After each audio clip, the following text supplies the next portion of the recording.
so in this video, we're going to go over some really cool techniques when it comes to finding kick drums for our track.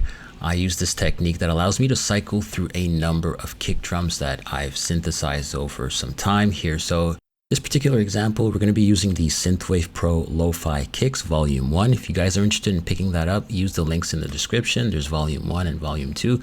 But nonetheless, this little guy here allows me to basically cycle through a variety of kick drums. I'm going to show you guys how you can create something similar. So let's go ahead and play and see what this sample selection device can do for us. So there we are, we're cycling through different kick drums. All right, very cool technique here. So I'm going to show you guys how you can create something similar. So I've created a MIDI channel here. If you guys want to follow along, you're free to do so. And then I am simply going to slide in a sampler right over here.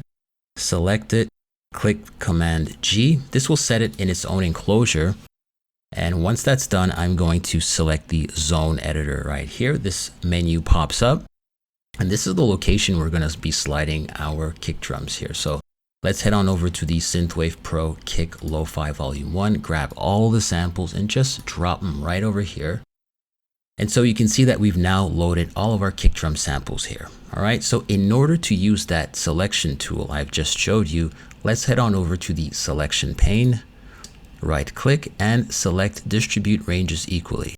There we go. So now Ableton has basically assigned all those kick drums to various regions here between 0 and 127. That's the language of MIDI. It only allows up to 127 inputs.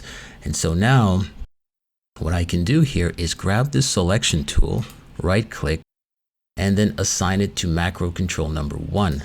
And so this now allows me to toggle through the various kick drum samples and the ranges here. Okay, so let's go ahead and test this out. I'm going to grab the data from the first example here and just slide it down below. I'm going to disable this guy here. And so this is the one we are working on. All right.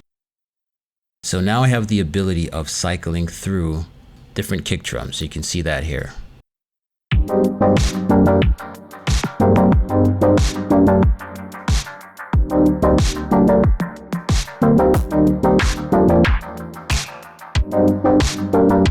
It's a really efficient way of going through your samples until you find something that works for your track. If you guys are interested in checking out this pack, please use the links in the description. Also, if you guys want to learn more on how to get the most out of your sample pack, we deep dive a little more into this concept here. So I'm giving you free access to the SynthwavePro tips, tricks, and tutorial. You can also check that out. And I'll show you some cool techniques as to how you can take this little device here to a whole nother level. With that being said, that's it for this video, guys. I'll see you in the next one. Bye for now.